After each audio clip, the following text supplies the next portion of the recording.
Coming up on Mountain News this morning, a man charged with double murder appeared in court yesterday as the pretrial is set to begin in the coming months.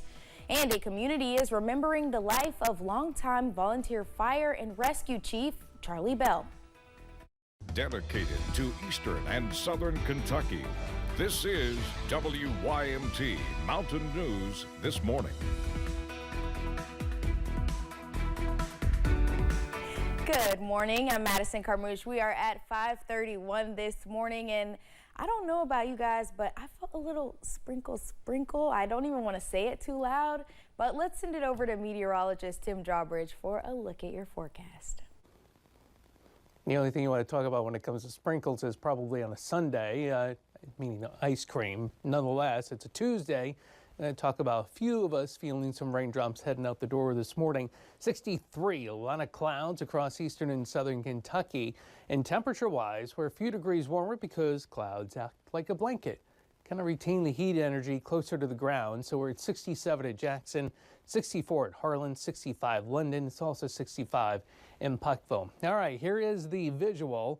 The satellite radar composite showing, yes, some breaks in the clouds, but there are a few radar returns. So, yes, like Madison alluded to, a few sprinkles across the region. Don't worry, we should be done with this by maybe 9 or 10 o'clock the latest. And then we've got high pressure reestablishing itself to provide the sunshine for the middle and the second half of your Tuesday. All right, early shower sprinkle. Otherwise, it's partly sunny today with a high this afternoon up to 84. More about the ARH First Alert 7-day forecast in a few moments. Madison. All right, Tim, thank you. 2 people drowned at Kentucky Lake this past weekend. Emergency crews were called to the Kentucky Dam Marina Sunday evening after 2 people jumped into the water and only 1 resurfaced. Crews used sonar to find the missing person and divers recovered the body. This was the second drowning on Kentucky Lake over the weekend. Saturday afternoon, crews recovered the body of a man who drowned after he was reported missing.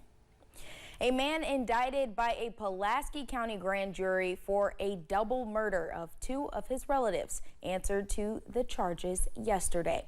Brandon Mullins is accused of killing Anthony and Dennis Mullins earlier this year. The crime happened in Eubank, and police say his victims were his father and uncle. He is also charged with tampering with physical evidence. Mullins' attorney entered a plea of not guilty yesterday morning. He has been held without any bond. A pretrial was set for October 10th. A Clay County man is facing charges after police learned he was a convicted felon while possessing a handgun. Clay County Sheriff's deputies received a call about a man walking on Ad Hollow Road Sunday. They say they were told a man was carrying a handgun and hitting himself in the head with it. Police later found Carlos Wagers walking on Kentucky 11. Wagers was taken to the Clay County Detention Center. Yesterday, the Rowan County Sheriff's Office took to Facebook asking the public to help identify 3 potential burglary suspects. Quickly, they say they got answers and even have the ID of one of the 3 suspects.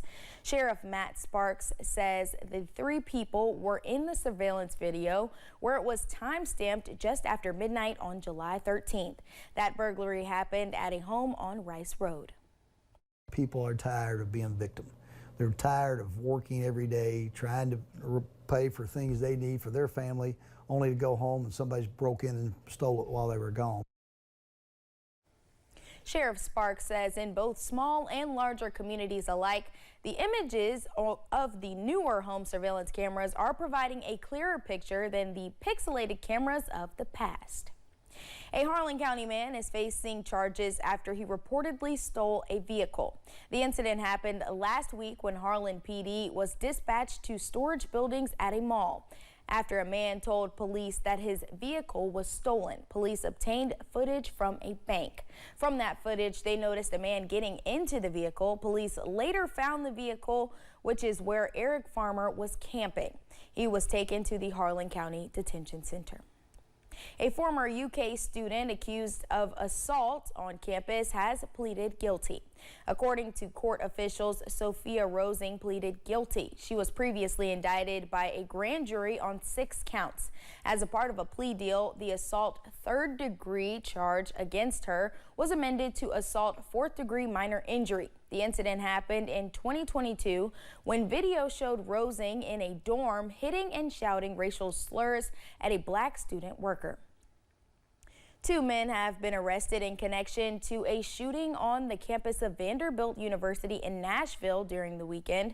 According to police, Luis Enrique Ramirez Sandoval and Jose Humberto were working with construction crews near a dorm building on campus. The two got into an argument that escalated until shots were fired. Officials say a 19-year-old was shot in the arm but is expected to be okay. Sandoval and Humberto are now facing charges. In 2022, Governor Andy Beshear began the Recovery Ready Community Certification Program, and as of July 28th, Breathitt County has joined the ranks. The Recovery Ready program is designed to provide a measure of a county's efforts to combat substance abuse while providing the necessary facilities to help those in the community.